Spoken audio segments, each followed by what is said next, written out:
India's number 1 varicose veins hospitals ఐబీసీను సంప్రదించండి. మీ నొప్పి లేని ప్రయాణాన్ని ప్రారంభించండి. నమస్తే రమగారు. నమస్తే జయ. రమగారు, మాలతి చందూర్ మీ ఫేవరెట్ రైటర్ కదండి. ఆవిడది ఇంకొక నోవెల్ ఏదైనా మాట్లాడుకుందామండి. ఏమిటో ఇంకా చాలా చాలా ఉన్నాయి జయ, అవన్నీ గుర్తులేవు. రాగరక్తిమ ఒకటి బాగా గుర్తుంది. రాగరక్తిమ. రాగము అనురాగం యొక్క ఎరుపు. ఆహాహా. Blood is thicker than water అంటామా, అంతే కదా. అలాంటిది అనమాట రాగరక్తిమ. బాగుంటుంది కథ. ఎప్పుడో చదివాను, మళ్ళీ ఈ మధ్య పుస్తకాలన్నీ తిరిగేస్తుంటే మళ్ళీ కనపడింది అనమాట. మళ్ళీ చదివారా రమగారు? చదివిన బుక్కే ఎలా చదువుతారు రమగారు మీరు? కొన్ని చదువుతాం జయ. మీకు పుస్తకాలు చదవని వాళ్ళకి చదివే వాళ్ళ తాలూకు ఆ లోపల జీలేమిటో మీకు అర్థం కాదు. నిజం అండి, 100%. నాకు కోత పుస్తకాలు చదివేసేద్దామని ఎంత ఉంటుందో, పాత పుస్తకాలు చదివినవి కొన్ని కొన్ని పట్టుకుంటాయి లోపల. మళ్ళీ చదువుతారు అవి. ఆ పట్టుకున్నవి మళ్ళీ చదువుతాను. సూపర్. అలా అనకూడదు మనం. ఇప్పుడు చూడు, నేను నా దగ్గర విశ్వనాథ్ సత్యనారాయణ గారిది 1000 పడగలు నువ్వు చాలా సార్లు అడిగావు, చెప్తావా? నా వల్ల ఏది కాదు అది. నాలాంటి వాళ్ళు 10 మంది ఉంటే ఆ 1000 పడగలు చెప్పగలుగుతాం. మామూలు పుస్తకం అజయ్, అది మామూలుది కాదు. ఎన్ని కథలు ఉంటాయో, ఎన్ని క్యారెక్టర్సో, ఎంత లోతో, ఎంత డెప్త్. మన అపూర్వ చింతామణి వాటన్నిటికన్నానా? అంటే నేను ఒక వాక్యాలు కొన్ని మాట్లాడితే నీకు నచ్చుదో నచ్చదో 1000 పడగలకి దిష్టి తీయటానికి కూడా పనికిరావు. నిజంగా అంత గొప్పది జయ. కాదు రమగారు, ఒకే కథలో మొత్తం క్యారెక్టర్స్ ఉంటాయా, లేకపోతే ఒకే కథ, ఒకటే కథ, ఒక వ్యక్తి, ఒక పీరియడే మొత్తం చర్చించబడుతుంది. కానీ దాంట్లో వివిధ రకాలైన వేరువేరు అంశాలు, ఇప్పుడు సామాజిక పరమైనవి కొన్ని కనపడుతూనే, కొంత స్పిరిచువాలిటీ, కొంత భక్తి, కొంత మన నమ్మలేనివి, మనకు అవగాహన లేనివి, మనకు అర్థం కానివి, మన ఊహకు కూడా రాని విషయాలు కూడా ఉన్నాయి. కానీ అది మనం ఒప్పుకునేలాగా ప్రజెంట్ చేస్తారు సత్యనారాయణ గారు. మహానుభావులు, ప్రాతస్మరణీయులు. పొద్దున్నే తలుచుకోవాలి వారిని. నిజంగా అసలు ఒక్కొక్క పుస్తకం ఒక్కొక్క ఆణిముత్యం అయింది. మామూలుగా ఉండదు. ఇందులో ఏంటంటే కొంతమందికి ఎక్కకపోవచ్చు. బేసిక్ సత్యనారాయణ గారు ఎక్కటం అనేది ఒక పాయింట్ ఉంటుంది, విశ్వనాథ్ వారు ఎక్కటం అనేది ఒక పాయింట్ ఉంటుంది. ఆ పాయింట్ మీద నాకు వారు ఎక్కుతుంది అనమాట, అది ఇష్టం. ఓకే. ఆయన పుస్తకాలన్నీ చెప్పాలంటే మన వల్ల కాదు. అది కథ ఎక్కడో మొదలయ్యి ఎక్కడికో వెళ్తుంది. మామూలు కథల్లాగా నడవు. అసలు 1000 పడగలైతే చెప్పద్దు, నేను ఒక 30+ టైమ్స్ చదివాను నేను దాన్ని. 30 కంటే పైనే. ఆయన కూడా మీరు చెప్పండి అంటున్నారు. చెప్పనంటల్లా, చెప్పలేనంటున్నారు. చెప్పలేం. మీరే చెప్పలేనంటే కష్టమే. అది కరెక్ట్గా దాన్ని పైగా ఈ స్వాతంత్రోద్యమ కాలం నాటివి అవన్నీ కూడా కొన్నాళ్ళ అవి కూడా వస్తాయి. జమీందారీ పరగణాలు పోవటాలు అవి కూడా ఉన్నాయి. అందులో ఒక ఏమంటారంటే అంతు తెలియని ఒక ఆధ్యాత్మికత కనపడుతుంది అందులో. స్పిరిచువాలిటీ ఉన్న పుస్తకం. ఓకే. మనం మాలతి చందూర్ నుంచి విశ్వనాథ్ వారి దగ్గరికి వెళ్ళిపోయాం. సరే, ఏదైనా చెప్పాలి కాబట్టి ఏదైనా సరే పాత పుస్తకాలు కొన్ని ఇష్టమైనవి చదువుతాను జయ. ఈ రైటర్స్ ఇష్టం. ఇప్పుడు చూడు, నేను మరి ఎద్దనపూడి గారివి ఎన్ని పాత పుస్తకాలు మళ్ళీ చదువుతున్నా. అవునవును కదా. ఎప్పుడో చదివాను మల్లాది వెంకటకృష్ణమూర్తి గారిది రేపటి కొడుకు. ఆ పుస్తకం మొన్న కనపడితే మళ్ళీ దాన్ని మళ్ళీ చదివాను. ఇష్టమైతే చదువుతారు. అది కొన్ని పుస్తకాలు ఉంటాయి, ఒకసారి చదివితేనే ఎక్కువ. కొన్ని సగం చదివాక ఏమిటి చదువుతున్నాం మనం, ఇది ఏమిటిది అని మానేస్తుంది. ఎందుకు వచ్చిందిలే, ఇంక చాలా బోరుగా ఉంది అనిపిస్తాయి. నాకు షాలోగా పై కథలు నచ్చవు. మీరు రియలిస్టిక్ గానే యాక్సెప్ట్ చేస్తారు, జీవితానికి దగ్గరగా ఉండేవి. రెండోది, మనకు అంతుబట్టని వ్యవహారం ఉండాలి అందులో. అది సైన్స్ కాదు, సైన్స్ కానిది. స్పిరిచువల్ ధోరణిలో ఉండే పుస్తకాలు మనకు అర్థం కాని ఉంటాయి చూడు, అవి ఇష్టం. అర్థం కాకూడదు మనకి, అప్పుడు ఎక్కువ చదువుతాం అనమాట. అంటే నా తరహా అది, జనాలు వాళ్ళ ఇష్టము. ఈ రాగరక్తిమ సంగతి చెప్దాం ఇప్పుడు. ఇది ఒక పిల్లని ఇంకోళ్ళు పెంచుకుంటారు. సొంత తల్లిదండ్రులకి ఆ అమ్మాయి చేసింది కనపడుతుంది. ఇది 70s రాయబడిందే. ఒక మిడిల్ క్లాసు కథలాగా కనిపిస్తుంది, ఆసక్తికరంగా వెళ్తుంది. అనసూయ రామారావు భార్య భర్త. అనసూయ గారికి పిల్లలు లేరు. ఆవిడ ఒక కాలేజీలో లెక్చరర్గా ఉంటుంది, ఆయన అడ్వకేట్. ఏదో కొంచెం వెల్ ఆఫ్ కుటుంబమే వీళ్ళది. ఈ అనసూయకు కజిన్ ఒక అతను ఉంటాడు, శాస్త్రి. అతని భార్య కడుపుతో ఉండి వీళ్ళ ఇంటికి వస్తుంది. ముందు 2 పిల్లలు ఉంటారు, 3వ ప్రెగ్నెన్సీ. 3ఓసారి కొంచెం ఏదో ఇబ్బంది అయ్యేదో ఇక్కడికి వచ్చి వీళ్ళ ఇంటికి వచ్చి ఇక్కడి నుంచి పెళ్ళికి వెళ్తారు. పెళ్లి నుంచి తిరిగి వస్తుంటే అమ్మాయికి ఏదో ఒంట్లో చాలా ఇబ్బంది అవుతుంది. సరే డాక్టర్ని పిలిపించి చూపిస్తారు. చూస్తే ట్విన్స్ లాగా తెలుస్తారు. ముందో 2 పిల్లలు ఈ ట్విన్స్ తోటి ఆ అమ్మాయి చేసుకోలేదని, ఆ ముందున్న 2 పిల్లల్లో రమేష్, వసంత 2 పిల్లలు. ఆ వసంతని చిట్టి అని పిలుస్తారు. అది చక్కగా బొద్దుగా గుణగుణలాడుతూ బాగుంటుంది. ఆ పిల్ల ఈ మేనత్తతోటి చాలా స్నేహం కలుపుతుంది. ఈవిడికి కజిన్, ఈవిడ సొంత అన్నదమ్ములు లేరు అనసూయ గారికి. లేక ఈ శాస్త్రం అంటే చాలా ప్రీతి, తన దగ్గర ఉండి తమ ఇంట్లోనే ఉండి చదువుకోవడంతో చిన్నప్పటి నుంచి ఎక్కువ ప్రేమగా ఉండటం. పెత్తండ్రి పింతండ్రి పిల్లలు, అన్నదమ్ముల పిల్లలు అనమాట. పెత్తాత చింతాత పిల్లలు, వీళ్ళతో స్నేహం ఎక్కువ. అలా ఉంటారుగా కజిన్స్లో కొంతమంది. అయితే ఈ పిల్లని మేము ఉంచుకుంటామని అడుగుతారు. అది ఇక్కడ ఉండిపోవడానికి సిద్ధంగా ఉంటుంది, కొన్నాళ్ళు ఉంటారు. ఈ పురుడయ్యి ట్విన్స్ అయ్యేసరికి కొంచెం హడావిడయ్యి ఈ పిల్లల్ని ఏదో చిన్న పక్కన స్కూల్లో వేస్తే ఆ పిల్ల బుద్ధిగా స్కూల్కి వెళ్తుంది, వీళ్ళతో చాలా బాగుంటుంది. అది వచ్చి ఎంతసేపు అత్త దగ్గరే పడుకుంటా, అత్తతోటే అన్నం పెట్టించుకుంటా అంటుంది. ముద్దుగా చూస్తుంటే పిల్లలు అట్లా చేరువవుతారు కదా. అయితే సరే ఎలాగూ వీళ్ళకి పిల్లలు లేరు కాబట్టి ఈ పిల్లని ఇక్కడ వదిలిపెడితే దీని రాజ్యాంగం నడుస్తుందని తల్లిదండ్రి ఆలోచించుకుంటారు. పైగా ఆవిడంటే ప్రీతి కూడా, అతనికి అక్కయ్య అంటే ఇష్టం. వాళ్ళు బాగా చూసుకున్నారు చిన్నప్పటి నుంచి. అక్కయ్య బాగా చదువుకుంది, బావగారు మంచివాడు కాబట్టి పిల్ల చదువుకుంటుంది అనుకుని ఈ పిల్లని ఇక్కడ వదిలిపెడతారు. ఆ చిట్టిని వదిలిపెట్టి పెద్ద పిల్లాన్ని పుట్టిన కవల పిల్లల్ని పుచ్చుకుని వెళ్తారు. రాముడు లక్ష్మణుడు అని పేరు పెడతారు. రాము లక్ష్మి తీసుకుపోతారు. వెళ్ళేటప్పుడు తల్లి అడుగుతుంది, వస్తావుడంటే నేను రాను, నేను అత్త దగ్గరే ఉంటా అంటుంది పిల్ల. ఈ పిల్ల ఏంటి బుద్ధిగా పద్ధతిగా ఉండటం, తీరైన పనితీరు తన చిన్నప్పటి నుంచి. పెద్ద పిల్లాడికి ఏమని ఉండదు, బాగా అల్లరివాడు, అన్నిటికీ పేచి. తల్లికేమో పెద్ద కొడుకంటే ముద్దు, కొడుకంటే ముద్దు. ఆడపిల్ల సర్దుకోవాలనుకుంటుంది. ఆ అమ్మాయికి తెలీదు, ఒక పల్లెటూరు తనపు కనపడుతుంది అనమాట. ఆ తల్లి, ఆ లలిత, ఆ క్యారెక్టర్, ఈ చిట్టి వాళ్ళ అమ్మ, మనకి మన అమ్మమ్మలందరూ కనపడతారు అందులో. మగపిల్లాడికి సాగించాలి, ఆడపిల్లలు సర్దుకోవాలి, అలాంటి ధోరణి మన చిన్నప్పుడు తెలుసు మనకి. ఇప్పుడు లేదు, ఇప్పుడు లేదండి, అస్సలు లేదు. ఇప్పుడు లేదు. కానీ ఇప్పుడు కూడా కొన్ని కుటుంబాల్లో వినపడుతుంది జయ. మొన్న మధ్యన ఎవరో ఒక గెస్ట్ కూడా నాతో ఇదే మాట అన్నారండి. ఇప్పటికీ ఉంది జయ ఈ ఉంటుంది, ధోరణి ఉంటుంది. కొన్ని కుటుంబాల్లో ఉంటుంది. మగపిల్లాడికి సాగించటము, మగపిల్లాడికి పెరుగు పోయటం, ఆడపిల్లలకి మజ్జిగ పోయటం, అవి ఉండేవి ఇది వరకు. ఇప్పుడు బాగా తగ్గిపోయినా కూడా మరి ఇప్పుడు మనకు ఒక్క పిల్ల, 2 పిల్లలు, 2 ఆడపిల్లలే అలాంటివి వచ్చినాయి. ఆడపిల్లలు కూడా అందవేసిన చేతులుగా అన్నిట్లకి పరిగెత్తి ప్రతి చోట చదువుకోవటాలు అవి మనం చూస్తున్నాం. ఈ డిస్క్రిమినేటివ్ ఐడియాస్ సమాజంలోనే కొంత తగ్గుముఖం పట్టినాయని చెప్పచ్చు. దానికి మనం చాలా సంతోషించాలమ్మా, చాలా స్వాగతించాల్సిన విషయం ఇది. ఆడపిల్లలు తెలుసుకోవాలి, మనం చెప్పుకుంటాం ఎప్పుడు, హద్దులు తెలుసుకుని ఉండాలి, జాగ్రత్తగా ఉండాలి, తెలివిగా ఉండాలి ఆడపిల్లలు. కానీ ఆడపిల్లల్ని తక్కువగా చూడకూడదు. ఈ 2 పాయింట్లు ఉన్నాయి కదా. ఎందుకంటే వాళ్ళు రేపొద్దున సమర్థించాలి చాలా ప్రపంచాన్ని. ఈ ఆడపిల్లలే కనాలి, పెంచే పని వాళ్ళదే ఎక్కువ అవుతుంది కాబట్టి వాళ్ళు ఇంకొంచెం జాగ్రత్తగా ఉంటే బాగుంటుందని చెప్పుకుంటాం మనం.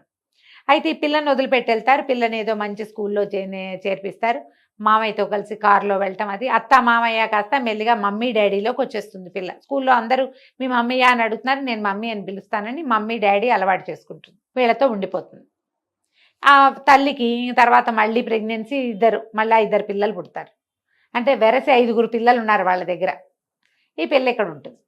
ఎప్పుడైనా వాళ్ళు వచ్చినప్పుడు వాళ్ళు వేరు, ఇది వేరు. ఇదేమో మరి యువరాణిగా ఉంది ఇక్కడ. వీళ్ళు కొంచెం బాగున్నారు, భార్యాభర్త 2 పెద్ద ఉద్యోగాలు, బోల్డంత జీతాలు, ఇంట్లో పని మనిషి, వంట మనిషి, కారు డ్రైవరు, ఇన్ని ఉన్నాయి. ఇన్ని ఉన్న చోట పిల్ల పెంపకం వేరేగా ఉంటుంది కదా.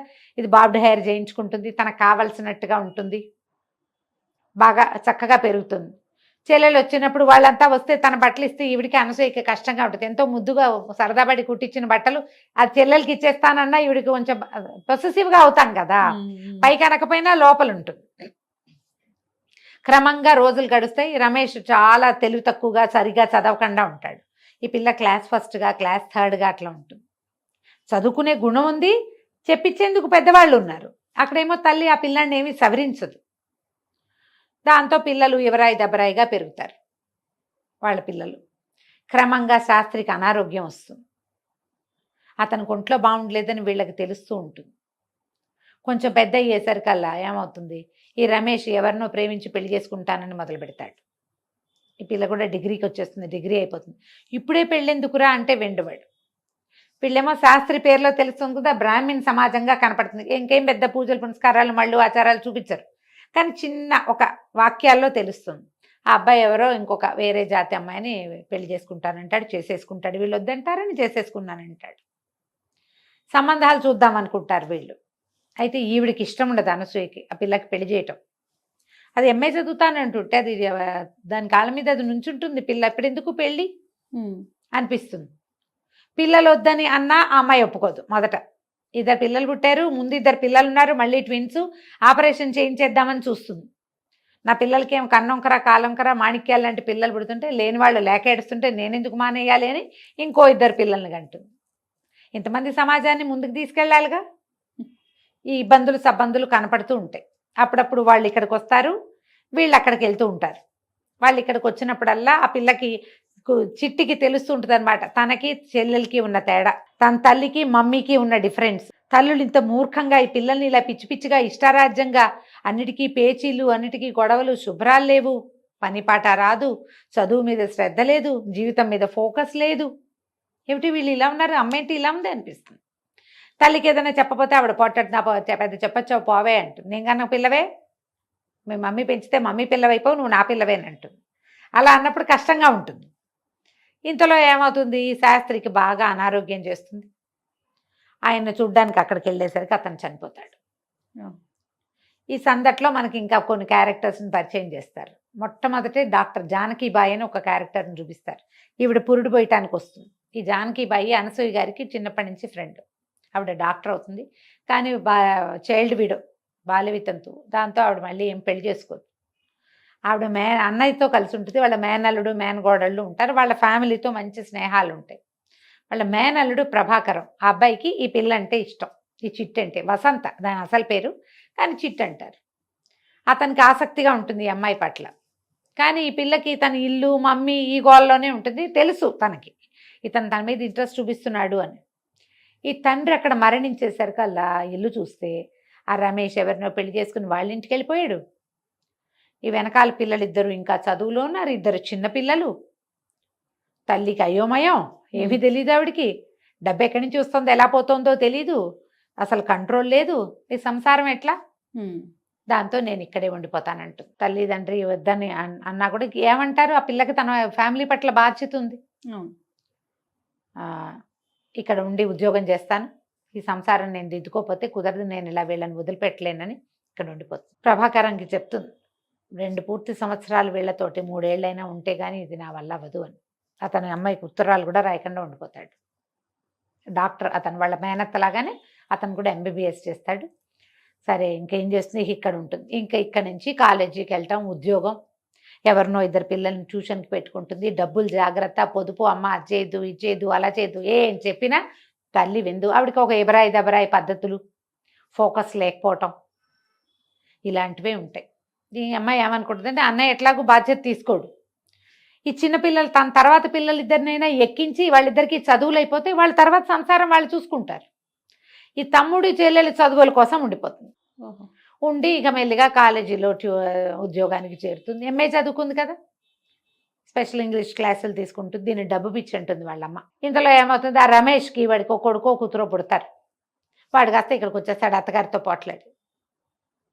ఆవిడికి కొడుకు వచ్చేస్తే చాలు. అంతకుముందు కులం పనికి రాలేదు, కానీ ఇప్పుడు పనికి వస్తుంది. మనవడు ముద్దు, మనవడితే వస్తే అన్నీ ఓకే. కోడల్ని వంటింట్లోకి రానివ్వదు. ఒకరోజు గడిచేసరికి కోడల చంటి పిల్లాన్ని ఎత్తుకుని అది కూడా వచ్చేస్తుంది. మొగుడిని వదిలిపెట్టి ఉండలేను నేను, మా అమ్మ వద్దన్నా సరే అని. ఏదో ఫ్యాన్సీ షాప్ పెట్టించారు వాళ్ళు. ఆ షాప్ నడవల. ఆవిడ గేదెల వ్యాపారం ఉంది, వాటిలో బాగా డబ్బులు వస్తాయి, నువ్వు కూడా గేదెలే చేయమంటుంది. వీడినే చేయను అంటాడు. మరి ఈ అబ్బాయి ఎలాంటి ఫ్యాన్సీ అబ్బాయి, పైగా షోగా నాన్న ఉద్యోగం చేస్తుంటే సంపాదించు తిన్నవాడు. వీడు గేదెల దగ్గర పేడకాళ్ళు ఎందుకు ఎత్తుతాడు? ఎత్తడు. ఇలా ప్రేమించి పెళ్ళిళ్ళు ఎలా ఫెయిల్ అవుతాయో 4 వాక్యాల్లో చూపిస్తారు. ఆ అమ్మాయి కాస్త వస్తుంది, వీళ్ళతో పాటే ఉంటుంది. అమ్మాయి కొంచెం శుభ్రమైన మనిషి, మెల్లిగా సెట్ అవుతుంది. ఈ లోపల ఏం చేస్తుంది, చెల్లెలు పిల్లాడికి, తమ్ముడేమో బ్యాంక్ జాబ్కి దేనికో వెళ్తాడు రాము. చెల్లెలేమో నేను MA చదవనక్క, నేను BEd చేస్తాను, నేను ఉద్యోగాల్లో చేరిపోతా, నేను పెళ్లి చేసుకుంటా అంట. తీరా చూస్తే ఆశ్చర్యపోతుంది. నేనేమో నన్ను ప్రేమించిన డాక్టర్ని వదిలిపెట్టి నేను వీళ్ళ కోసం ఇక్కడికి వచ్చా. ఇదేమో నేను వీళ్ళ చదువుల కోసం వస్తే ఇది నేను చదువును, నేను పెళ్లి చేసుకుంటాను. అబ్బాయి ఎవరంటే వీళ్ళ వాళ్ళు కాదు, వీడు కూడా వేరేనే. కాకపోతే అతను తెలుసు, వారాలు చేసుకుని చదువుకున్నాడు, మన ఇంట్లో కూడా తిన్నాడు. నాన్నకు తెలుసక్క, నాన్న ఉండగానే తెలుసు. అన్నయ్య భార్యను రానిచ్చిందిగా ఇతను ఎందుకు రానివ్వదు అమ్మ? ఒకళ్ళని చూస్తే రెండో వాళ్ళు అదే కదా చేస్తారు. సరేనని ఒప్పుకుంటుంది. తమ్ముడు ఏమంటాడు, నా జాబ్ ఉంది, చిన్నపిల్లలిద్దరిని నేను చూసుకుంటానక్క, నువ్వు ఇక్కడ ఎందుకు ఉంటావు, వెళ్ళిపోమంటాడు. నువ్వు ఇక్కడ ఎందుకు, గుంటూరు వెళ్ళిపో, అత్త వాళ్ళు నీ కోసం చూస్తారు. వాళ్ళ ఆశలన్నీ నీ మీదే పెట్టుకున్నారు, వాళ్ళకి ఇంకా వేరే జీవితం లేదు. ఈ వచ్చేసిన పిల్లని మధ్యలో చూడ్డానికి వచ్చి ఆవిడ ఆవురుమనిపోతుంది. బక్క చిక్కిపోయి పిల్ల నున్నగా ఉండేది, మెడ దగ్గర బొమ్మకలు తేలిపోయి తలలో తెల్ల వెంట్రుకలు వచ్చేసి 22-23 ఏళ్ల పిల్ల ఇంత స్ట్రెస్ తీసుకోవాలా? ట్యూషన్లు ఇది డబ్బు పిచ్చి పట్టింది, ఇదన్నీ ట్యూషన్లు చెప్తోంది అంటుంది వాళ్ళమ్మ. ఏమిటంటే నన్ను నేను ప్రూవ్ చేసుకోవాలి, అసలు నేను ఎవరికైనా చెప్పి ఏమైనా చేయగలనా లేదా నా ప్రూఫ్ కోసం చేస్తున్నానంటూ. ఈ రోజుల్లో ఆడపిల్లలకి అవసరం కదా ఇలాంటి మాట, చాలా అవసరం రమ్మగారు. చచ్చుదద్దమ్మలాగా ఉండే వాళ్ళంతా ఈ పుస్తకం చదివి ఓసారి చిన్న బుక్, పెద్ద నవల కాదు, చకచకా సాగిపోతుంది. నేను ఎంత స్పీడ్గా చెప్తున్నా అట్లాగే స్పీడ్గా వెళ్ళిపోతుంది. వివిధ అంశాలు. 3 ఏళ్ల పిల్లగా వాళ్ళ ఇంట్లోకి ఎటా వచ్చిందో ఆ పిల్ల అక్కడ మొదలు, అక్కడి నుంచి అమ్మాయి మళ్ళీ తిరిగి వెళ్ళిపోవటం వరకు.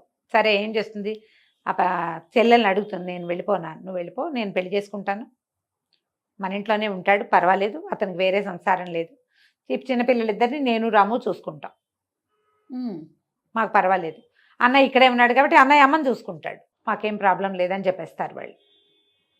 మేము ఇల్లు చూసుకోగలం, నువ్వు వెళ్ళిపో, ఇప్పటిదాకా చేసావు 3 ఏళ్ళ నుంచి ఇక్కడే ఉండి, వాళ్ళని వదిలిపెట్టి మమ్మల్ని వదిలిచ్చావు కదా, చాలు వెళ్ళిపోమంటారు. ప్రభాకరంకి ఉత్తరం రాస్తుంది, నేను వచ్చేస్తున్నాను, ట్రైన్కి వస్తాను, నన్ను తీసుకెళ్ళమని. సరే ఈవిడ దగ్గరికి వచ్చి అనసూయ గారి దగ్గర కారు అడుగుతాడు. ఆవిడ ఆశ్చర్యపోతుంది, జానకిబాయి దగ్గర కారు ఉంది, నాకు మా కారు ఎందుకు తీసుకెళ్తున్నాడు అనేది ఆవిడకి అర్థం కాదు. సరే ఆ కారు తీసుకొచ్చి ఆయన కారు ఎక్కించుకుంటాడు, ఆ ఊరంతా తిప్పి, నువ్వు ఒక రోజు రాత్రి ఎలా వచ్చావో మీ అత్త నువ్వు 100 సార్లు చెప్పారు, మీ మామయ్య కూడా ఆ రోజు రాత్రి చిట్టి ఎట్లా వచ్చింది మా ఇంటికి అని, అలాగే అదే టైంకి నిన్ను తీసుకెళ్ళి మీ మమ్మీకి అప్పచెప్తాను నేను అని చెప్తాడు. ఈ పిల్ల పెంపుడు వెళ్ళినా కూడా దత్తత ఒక వేరే ఇంట్లోకి వెళ్ళి వాళ్ళకి ప్రపంచంగా మారినా కూడా తమ ఇంటి పట్ల బాధ్యతగా ఉన్న ఒక అమ్మాయి సింపుల్ కథ ఇది. ఆడపిల్లలు బాధ్యతలు నేర్చుకోవాలి. పెళ్ళిళ్ళు అయిపోయాక లేదా పెళ్ళి కాకముందు వీళ్ళతోటి మాకేమిటనేవాళ్ళు. ఇప్పుడు బాధ్యత తీసుకునే ఆడపిల్లలు ఎంతమంది ఉంటున్నారో, తీసుకొని వాళ్ళు కూడా ఉన్నారు కదా జయ, ఉన్నారు రమ్మగారు, ఉన్నారు. అమ్మ నాన్నకి ఇద్దరే ఆడపిల్లలైతే పెళ్ళి వాళ్ళు చావు వాళ్ళు చస్తారని వదిలిపెట్టేసేవాళ్ళు. ఒక్క ఆడపిల్ల అయినా సరే వాళ్ళని ఇక్కడ విడిచేసి ఫారిన్ వెళ్ళిపోతున్న వాళ్ళు. ఒక్కతే పిల్ల ఫారిన్ వెళ్ళిపోతాం, మీ అమ్మా నాన్న గతి ఏమిటి? వీళ్ళు ఎవరిని చూసుకుని బతకాలి? వాళ్ళకి ఏం ఆసరా? అలాంటి వాళ్ళు ఉన్నారా? వాళ్ళకు ఒక చెంపపెట్టుగా ఉంటుంది ఇది. సింపుల్ వాక్యాలతో తేలికపాటి కథనంతో వెళ్ళిపోతుంది. అప్పుడే 7-8 సార్లు చదివి ఉంటా చిన్నప్పుడు, ఈ బుక్ మొదటిసారి చదివినప్పుడు. మళ్ళీ చదువుతుంటే నాకు అనిపించింది ఇది ఒక బాధ్యతని నేర్పే కథ. ఈజీగా సింపుల్గా పోయింది చూడు. కానీ తల్లిదండ్రుల తాలూకు ఒక తెలివి తక్కువతనం, మూర్ఖత్వం. ఆ కాలంలో 5-6 పిల్లలు ఉండే కాలం ఇది కాదు, పాతకాలపు కథ ఇది, 70లో కథ కదా. అయినా కూడా మనం అప్పటి సామాజిక పరిస్థితులు ఏమిటి, 19 వచ్చేసరికి పెళ్లి చేసేద్దాం అనుకునేవాళ్ళు. అందులోనే మళ్ళా ఒక నవీనత్వం ఏముంటుందంటే, ఈ అనసూయ గారికి పిల్లలు లేరు. పిల్లలు లేకపోవటం వాళ్ళిద్దరిలోనూ చిన్న చిన్న తేడాలు ఏవో ఉంటాయి. వాళ్ళు ఎంత సంతోషంగా ఉంటారో భార్యాభర్త ఒకళ్ళతో ఒకళ్ళు. ఈ దొరికిన పిల్లని పెంచుకుంటారు. అదే పిల్లని పెంచుకోవటం అనే పాయింట్ కూడా ఆ కాలంలో ఉండేది. ఇది కూడా ఒక మంచి ఐడియాగా తోస్తుంది నాకు. ఇలాంటి రకరకాల ఐడియాలు సింపుల్గా మానవ సంబంధాలని తేలికగా, అందులో ఉండే చేదుని కూడా తేలికపాటి వాక్యాల్లో అందించేస్తారు మాలతి గారు. ఈ కథ చదవండి, ఎక్కువ ఖరీదు ఉండదు, పుస్తకం చిన్నది, 2 గంటల్లో చదివేసేయచ్చు, 1 గంటన్నర 2 గంటల్లో. 70-80 రూపాయలు ఉంటుంది అంతే, 100 రూపాయల లోపే. కథ చదవండి, తెలుసుకోండి. తప్పకుండా. నమస్తే. నమస్తే జయ.